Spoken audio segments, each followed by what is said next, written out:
First off, just thanks so much for giving us some of your time. We really appreciate everything that we've been working very closely with our partner teachers, getting everybody ready for the new school year, kind of taking the lessons learned from the past 18 months and really applying them into trying to transform education. We understand that teachers are at the forefront.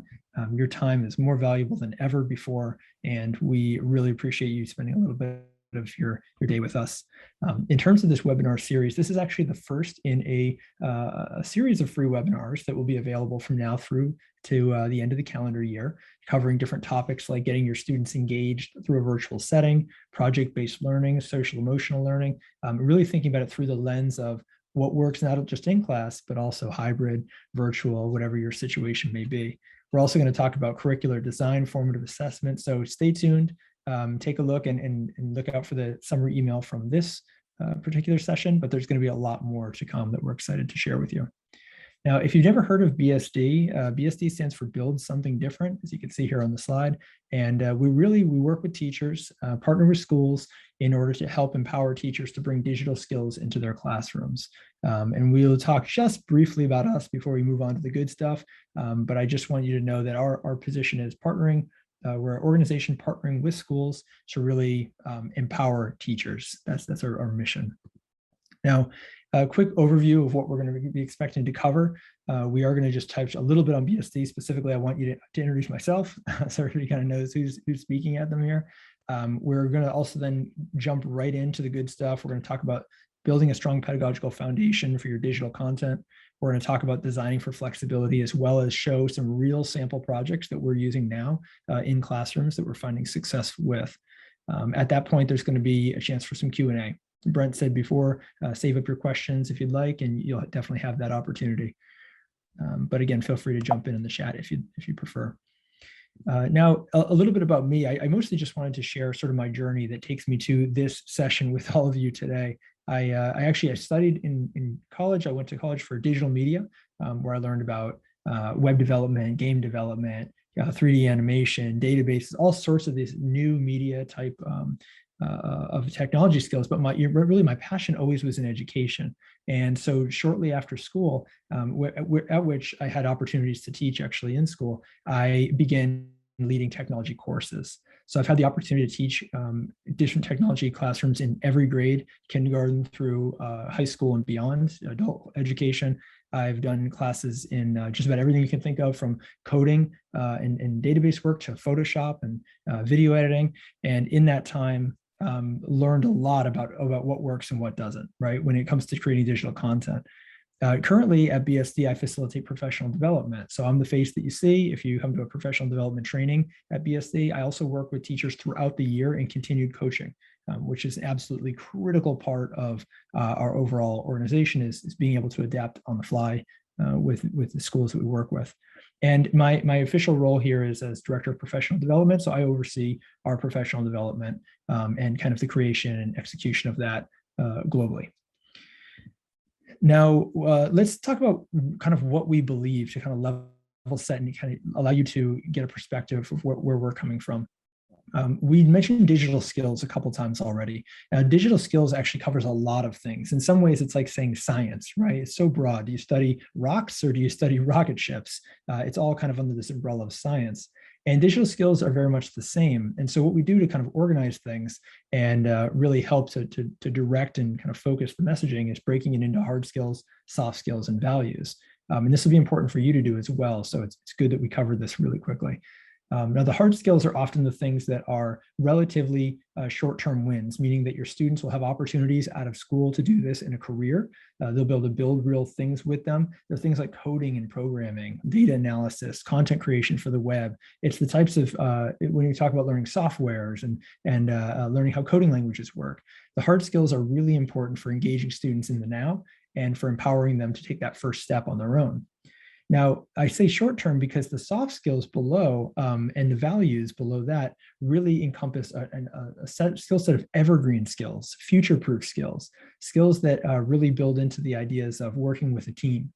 So all of our projects are, or all of our coursework, I should say, is project-based, meaning that students are working on their communication, collaboration, and critical thinking, those soft skills, and everything's written through the lens of curiosity, adaptability, resilience, and empathy. Those 4 values are BSD's kind of go-to skills that students need to succeed no matter what happens in the future, right? If we were all to have a conversation about what the world will look like in 100 years from now, we have no idea. It's going to be so different. It's going to be so dramatically different than what we have today. But what we do know is that curiosity and the ability to self-learn, adaptability and the willingness to start over again, resilience and that attitude of grit and not giving up, and empathy for other humans will always be factors that bring you through and allow you to be successful.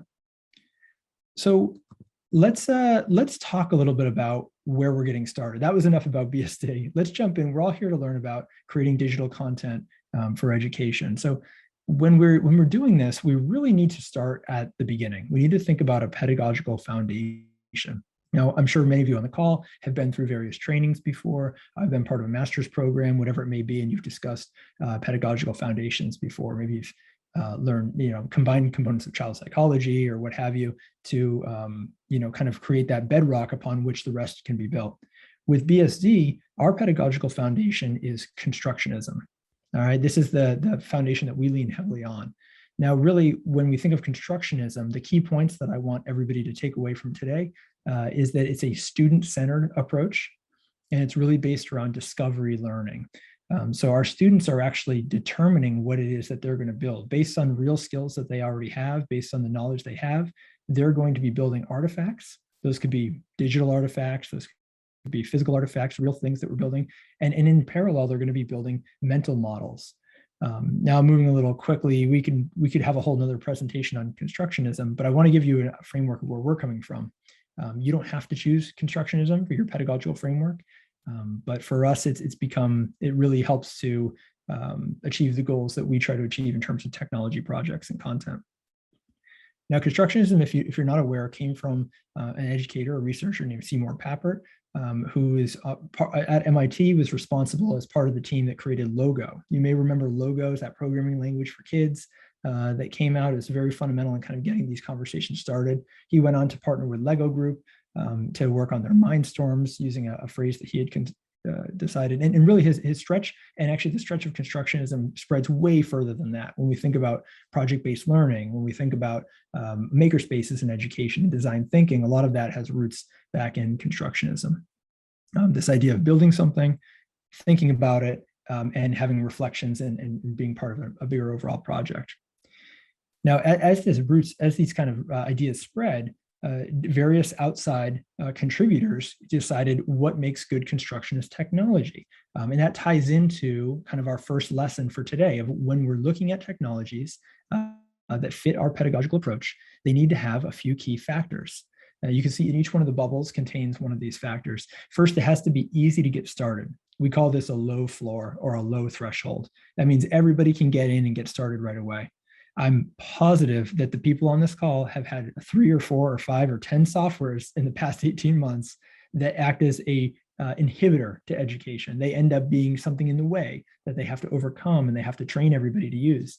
When we look at technologies to use in the classroom, we're looking for things that are easy to get started, that allow us to just walk in and get our hands on the learning as fast as possible. Now, the second half of that coin is the next bubble over, where it has room to go deeper. We call this a high ceiling. We can also even call this at BSD Online an infinite ceiling. And what that means is that rather than give students kind of a predefined, let's call it a dumbed down version, a sandbox environment of the real world, a simulation of the real world, we train our students with the real skills in the real environments, with the real best practices that professionals use. And that allows for those students who go ahead, and you know who they are, right? There's like some of your kids in class are just learning to keyboard, but other students are like already making money with Bitcoin or something like that. You're already setting up all these advanced things that we're not even sure what they're doing. You need room for those students. You need to allow for that high ceiling. And then finally is the idea that the technology needs to be designed for play. Now, when we say play in an education setting, that can set up some alarm bells, right? Some folks say, well, I don't want the kids just goofing off, certainly not computer games all day.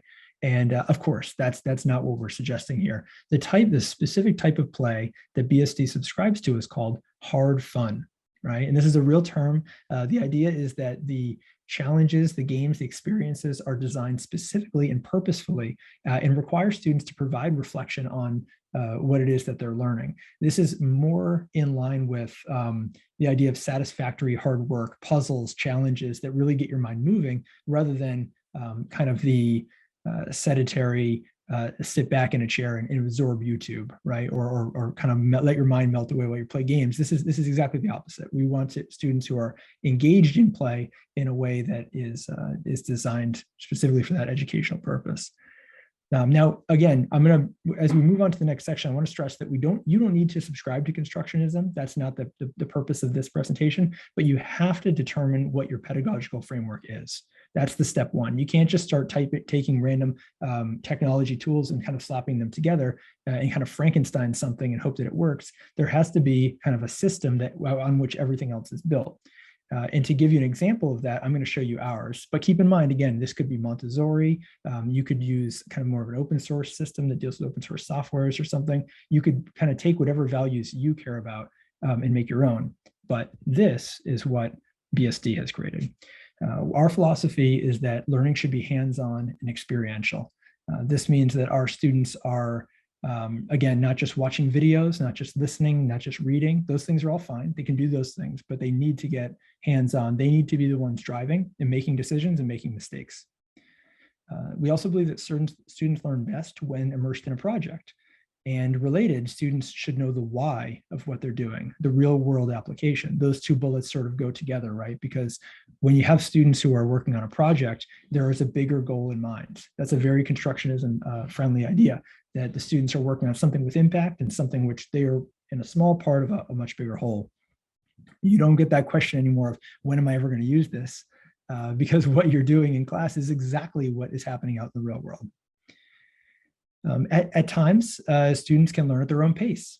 That is something that's important to us and helps with differentiation, and especially right now with kind of the state of education, and where students are not always physically in the same space and don't have the same needs in that term. We need to make sure that we can do that. And we actually have built curriculum that is completely self-guided. So teachers can sort of give and say, hey, why don't you work on this project? And students can go and do that on their own pace. Second from the bottom here, help should always be within reach. This is kind of a twofold thing for us, because not only should the students be able to engage with their teachers to help them and move them along through the coursework, but the teachers also should have a lifeline too. So when you're considering your digital content, we really need to think about how are we supporting the teachers? How are we making sure that those teachers who maybe are not technologically skilled previously are brought up to speed, or how can they get the resources that they need? That's part of the continued coaching that we were talking about. That's how we solve it. But there are many ways to address supporting your teachers as well. And then finally, we know that good UI and UX allows for a great experience. If you're looking at that saying, what is UI, UX? It's not a teaching term. It's actually a design term for products. It's user interface and user experience. And again, that kind of gets to the point of like, we need a technology that gets out of the way and puts the learning first. We need technologies that know that the classroom is the most important and don't try to get in the way with all these fancy features, but rather just present the material in a way that's efficient, and good UX and UI allow for that. So when we're getting started, right now you've heard kind of how we handle it. You've heard our pedagogical approach based on constructionism, constructionist technology, and then we've built out this philosophy. But how do you get started? What would be the next step? Well, there are a couple important questions you need to be asking when considering your digital content. First off, what are my values? So you need to figure out what it is that you want to impart on students. What are the most important things that your organization believes to be true? And this is not something you necessarily need to do yourself. In fact, I would encourage you to involve teachers, involve parents if you dare, but certainly teachers. Certainly get the teachers and perhaps even different departments together to make it clear what it is that they value. For instance, with BSD, again, curiosity, adaptability, resilience, and empathy. Is that a foundation you can build on? Or is there something else that maybe is more important to your student population that needs to be in there? So that's the first thing. Then we need to look at different unique ways that digital content can drive those values home. And this actually, for me, is the most fun part, because now you're thinking about, okay, what are the different tools available to us, and how can we be creative about meeting those needs. So like when we look at this number 2, we're looking at not only are we trying to create an engaging situation with digital skills, but we also need to make sure we're hitting our standards, right? Because we still have a commitment to rigor that needs to be addressed here as well. And then finally, number 3, what experience do you want the students to have? And this is more important than ever when we think about especially for the virtual classrooms, where many of our teachers and students suffered from not having that close relationship, and students to students not having that close peer relationship that we can normally rely on. So we need to think about, in terms of experience, we need to think about engagement, enrichment, we need to think about relationship building, and all of those are a part of digital. Right. So if we're thinking about technology and like digital content, but we're not thinking about the experience that we want students to have and how they'll interact with each other, we're actually missing out on a big portion. Now, as you're going through this, right, and you'll have access to this slide deck, so you don't have to write all of this down here, but we've actually written down quite a bit. We've created this curriculum development process guide. It's a digital asset. It's like a little digital ebook, and we're going to be sharing this with everybody. So I think at the end, we can share it in the link. We'll definitely have it in the follow-up email, but Brent will probably put it at the end of the chat. We'll put that into the link so everybody can take a look at this. And what this really is it's kind of us matching what we say we do with what the research says we should do, right? We're really taking a research-based approach to all of this. So we're making sure the data is there, and that the real world experience is backing up the approach that we take with constructionism. We also in this address formative assessment practices, which we're going to have an entire other session for later in the year. So look out for that when we talk about formative assessment online. And we've created also a logic model to document the whole thing, to connect it all together. So yeah, check that out, definitely. We've actually recently had the entire process certified by an organization here in the US called Digital Promise. It's a third party that went through. We compiled everything together and submitted it, and they deemed that, in fact, it is what we say it is. And I'm really proud of that and proud of the team for putting that together. But it's really becomes a free benefit for all of us now, right? Now you can share it with you, and you can take a look and hopefully use it as a guide for developing and having those conversations with your own team about what are your values, how can we create unique digital experiences, and how do we want that to look for our students. So again, look out for the link for that. I want to take 1 second real quick to see if there are any questions. Brent has put a few things in the chat for us. I appreciate that, Brent. Feel free to drop something in the chat or unmute yourself if you have a question. The next section we're going to talk about is flexibility. Any questions? Great. All right, cool. If you have any at the end, please feel free to jump in. So the next phase here of our, we're going to get maybe into some more specifics, right? Let's talk about what are the do's and don'ts, right, when we're doing this, and also what are some real world examples that we can base from. So flexibility, huh? Flexibility has taken on a whole new meaning in our teaching environment today. We've always had to account for flexibility, right? There's always been differences in our classrooms. There are different levels of reading comprehension. There are different interests. There are certainly all different backgrounds and attitudes towards education that have made differentiation key in education since the beginning of formal education. That has been exploded out into this extreme where the lines between home and school are being blurred, while the lines between the disparities between different communities are actually being shown and revealed to be stronger than we thought that maybe they were. The access to to places to work, the access to internet connection, the access to technology is not the same for all students. So how do we create digital content that deals with this, right? And this is a challenge that we face as a global organization all the time. I'll get into some examples of that in just a moment. We've all been, first off, virtual or face-to-face. We need to think about how our curriculum can work in both of these scenarios. We need high quality virtual content. We've all experienced virtual teaching over the past 18 months. And I think we've all probably seen some uninspired, ineffective solutions. And there are a lot of reasons for that, right? I mean, every single one of us has been working as hard as we can to create these opportunities for students. That's not where the failure lies at all. The failure at this point is in a way of thinking. We need to evolve kind of the thinking of the entire industry to think about high quality virtual content almost as a prereq, as a entry point into any type of work that we're creating. There are some ways that we can adapt our in-person lessons to be virtual that work really well, and there's some that don't. So let's take a look at that. Let's see what, first of all, the don'ts, right? Let's see what kind of flexibilities are not effective when we're thinking about going virtual. One thing is making the work harder or easier. That's something we do not want to do. We want to avoid. We also want to avoid adding less or more work. I think this second bullet, less or more work, is what I saw the most of across different schools. Some schools said, well, I don't have them in class anymore, so I got to dump a few more chapters on them. And then other classrooms said, well, I'm not a required subject, so I'm going to pull all my homework and lessons. And you sort of ended up with this imbalance of work that didn't end up creating the flexibility that we hoped it would. The other thing we have to avoid is creating multiple lessons. The last thing that I want is a teacher having to create multiple versions of the same lesson to say, okay, this is for these kids, this is for these kids, this is for these kids. To some extent, it's inevitable, but we certainly don't want that to become the main way of approaching this. It's not scalable, and it makes it really hard to maintain when you've got all these different versions. We've all seen curve grading before. I think we know kind of intuitively that's not an effective way to get real learning done. And then dumbing down content, right? Well, lowest common denominator is another thing that happens a lot. They say, well, let's at least get everybody to hear, and then kind of cap that and say that's what the new average is. That's what the new standard is.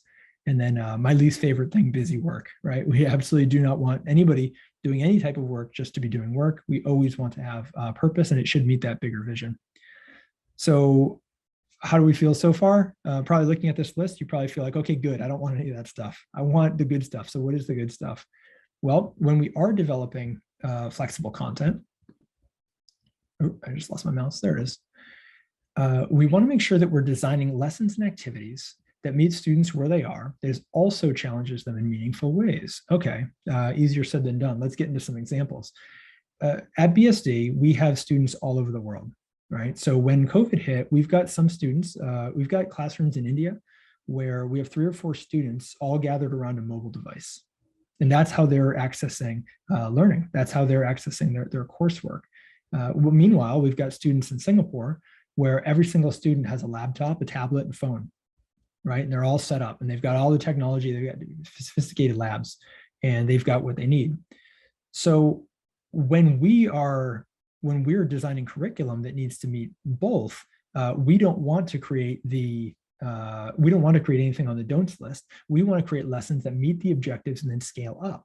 We want to think about that low threshold and the high ceiling and the hard fun, right? If we can do those 3 constructionist things, then what we've got is the situation where everybody can get in and try this, whether you're on a mobile device per 3 or 4 students, or whether you've each got their own setup. And then we can go in with that high ceiling and expand that, and the students can go and build, and they can use what they do have available to them to meet those objectives.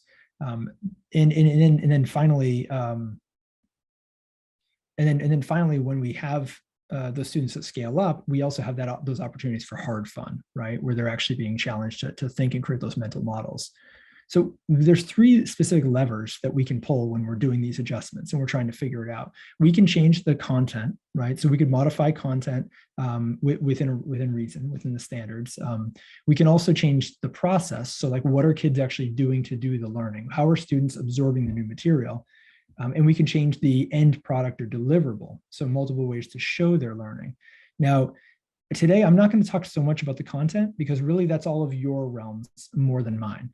Whether the unit is on ancient Egypt or if it's Algebra 2 or whatever it may be, you need to be the master of that and to determine within the standards of your local and school standards what is going to be okay to omit, what kind of things can I emphasize, and modify the content to be flexible on your terms. Where I can really lend a hand is when we talk about the multiple ways to learn and the multiple ways to show learning, numbers 2 and 3 here, because that's where the digital content comes in. So when we think about giving students options about how we're delivering content and giving students a choice about how they're showing content, that's when we really start unlocking the power of online learning and can create some really flexible experiences that work for both of those situations I described, right? Kind of the very low tech and then very, very high tech can work in the same lessons. So to help us think about this, we've got a little thought experiment here for you. I want you to think about a food menu, right? Put yourself at the restaurant I know in different parts of the world, including where I am, restaurants are not back to normal yet. But just imagine, right? Use those imaginations and think, we've just finished the school day. We're going out to have somebody else make a meal for us. And we sit down and they hand us the menu. And I want you to think in your mind, what makes a good menu? What makes a menu that is useful and that makes you feel good? And what is a menu that stresses you out and makes you feel bad? Because this is going to be important in the way that we deliver content to students. Now, if you feel free to leave anything in the chat, I'll be kind of watching here and I'll try to incorporate anything people are saying. But right now, let me just sort of speculate. Let me kind of imagine what is going through all of your minds right now. When I think of a bad menu, I think of a menu that doesn't have a lot of detail in terms of things like dietary restrictions, right? Maybe doesn't give me a description of what's in food. It doesn't give me a clear indicator of whether something is spicy or vegan, or my preferences there. It also may have lots of different choices, right? I might think of a menu that has a whole page for salads and then pizza and then burgers. And then all of a sudden there's Thai food. And it's like, wait, how does that fit in? And I just look at page after page and it's overwhelming, right? It takes a long time. You're not sure what you want. This actually is a psychological concept, sometimes called overchoice, which was coined in the book Future Shock, also sometimes called the paradox of choice, laid out in a book by the same name by Barry Schwartz. And it's a well-known psychological concept phenomenon that the more choices you have actually add friction to the situation. And even though maybe that's counterintuitive in the world of data, you'd think, oh, more data is good, but not when it comes to something like getting a whole class on the same page, right? So what does the good menu look like? Well, the good menu is simple. It has a few options. It clearly lays out what's going to be in it. Maybe there's images to kind of show examples of what it is that could show up at your table. And maybe they even highlight some specialty items. They say, hey, this is the recommended thing that you should work on.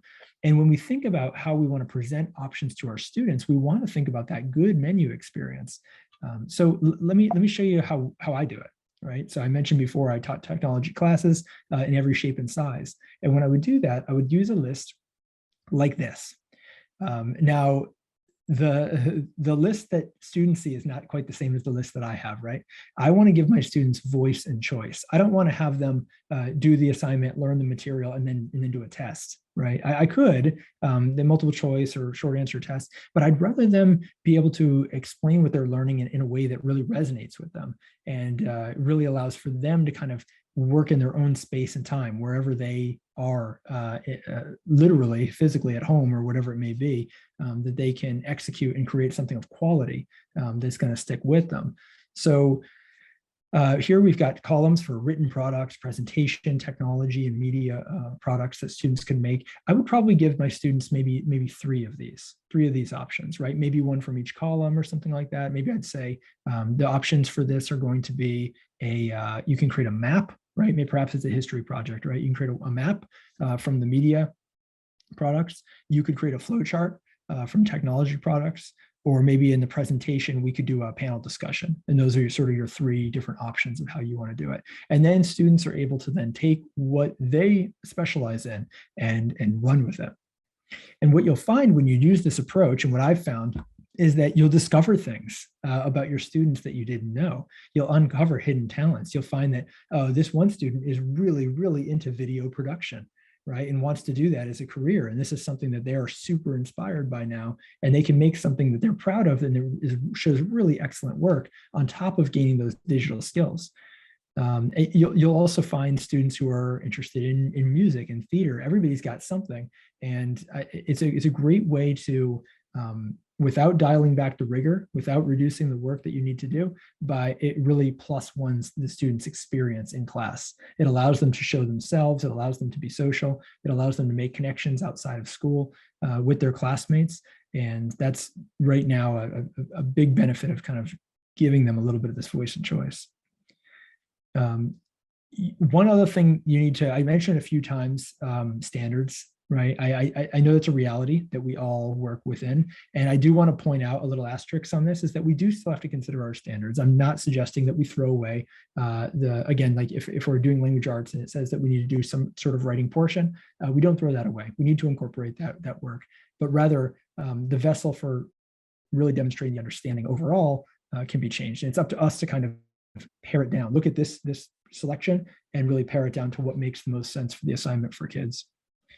One last thing I'll say about this particular slide here on the voice and choice is that leave a little bit of room for students to surprise you.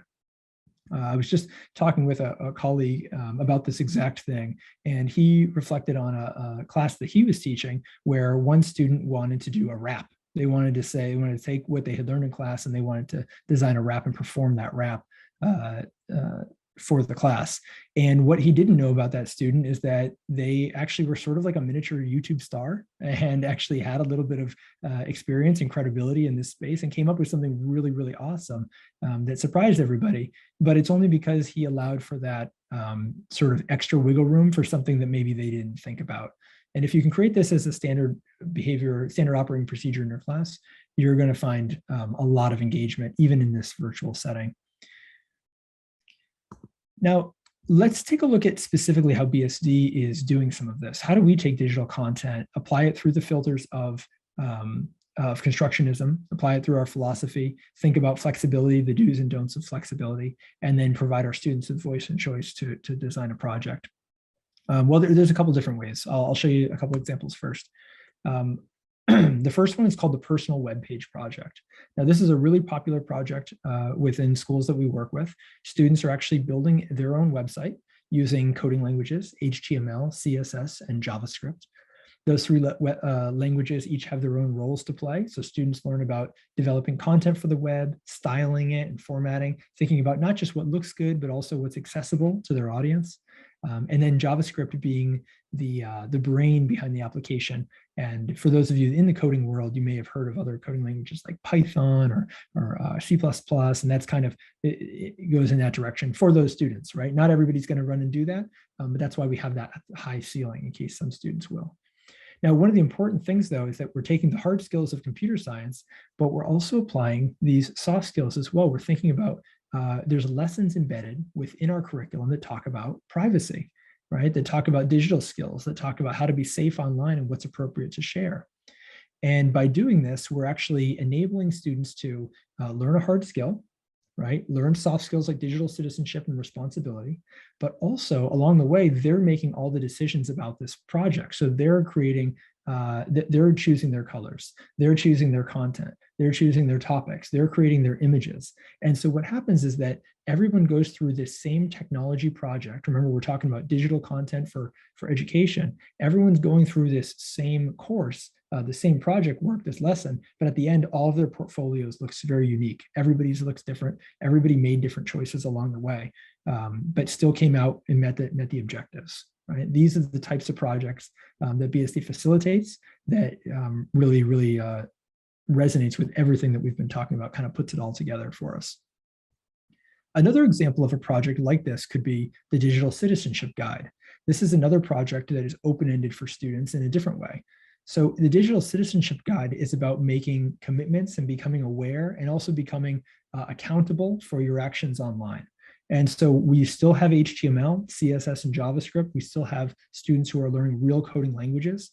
We still have these digital citizenship activities, discussions, worksheets that are happening on the side, readings that they have to complete. But who comes up with the pledge?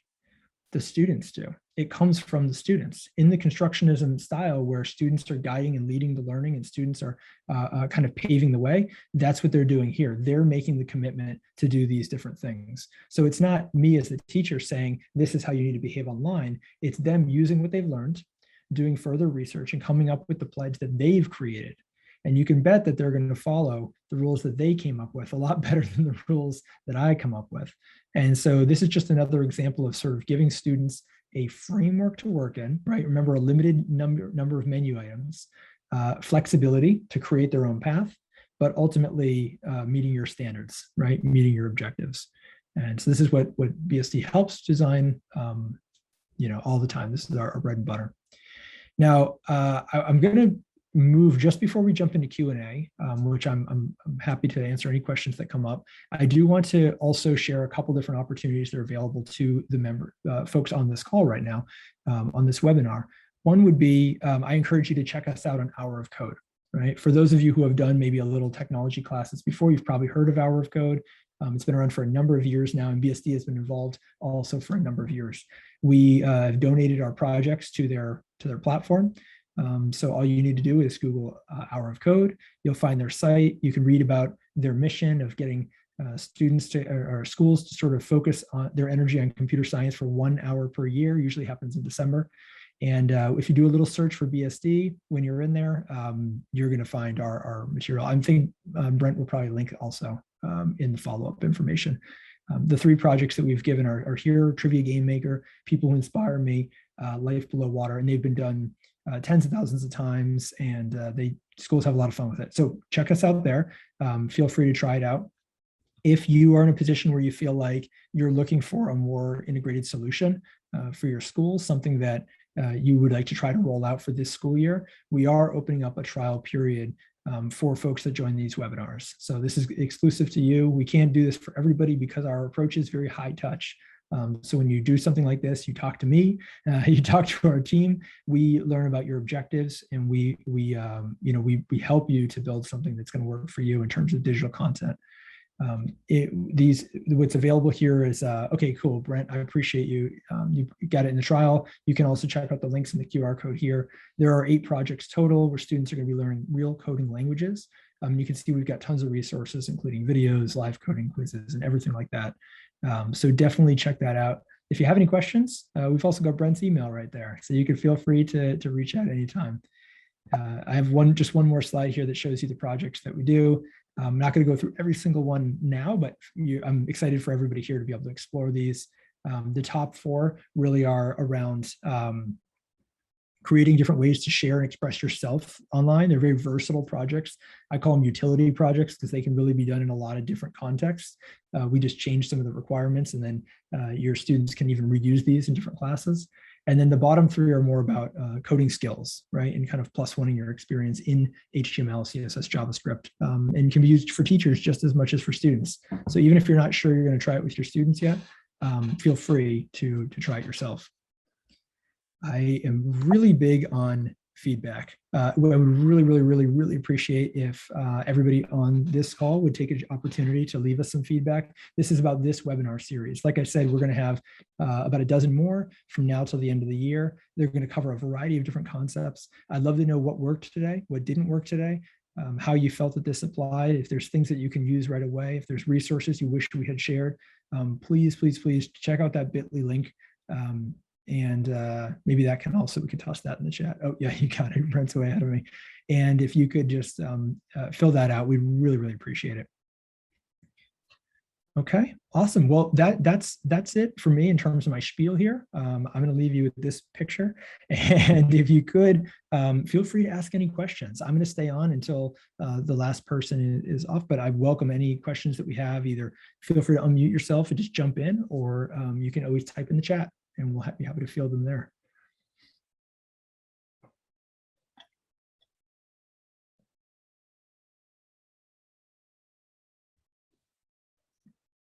A few more seconds, give everybody another.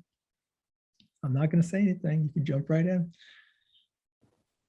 Hi, this is Araba from Ghana. Welcome.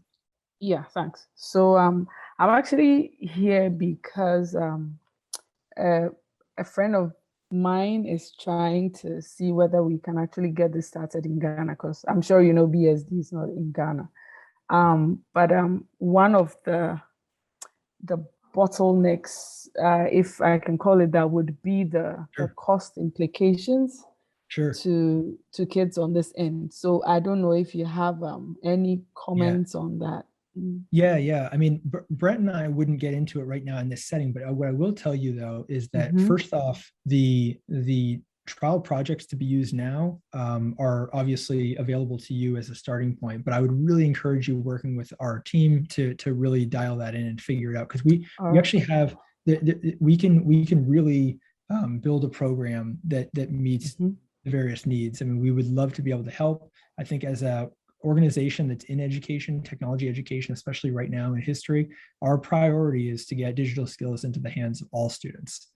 And if your students are not going to be able to participate because of the cost, then there could be other options. Historically, we've done partnerships based around case studies, right? So kind of Right. understanding like what is the value, and maybe attaching like an impact study to something like that. Again, it's not really my area to sort of be able to make arrangements like that, but I know that it's possible, and we would love to be able to help. And so, yeah, please reach out to Brent, and he'll put you in contact with our team, and they'll get creative. Right. Okay. Sounds good. Thank you. Awesome. Thanks so much for joining us today. I appreciate it. Okay. Anybody else?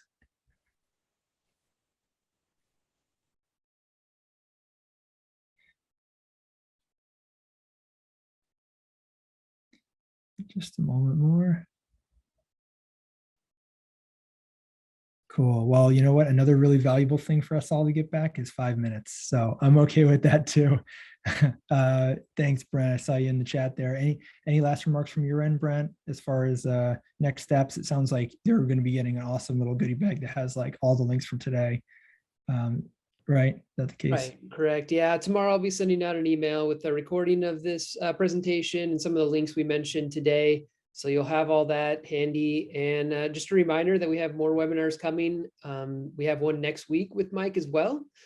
So be on the lookout for that. And thank you for joining. We really appreciate it. If you could leave any feedback that you have, negative or positive, we'd really love to hear from you, just so we can make these better, make them more informative for you. And we hope to see you again. So thank you for joining.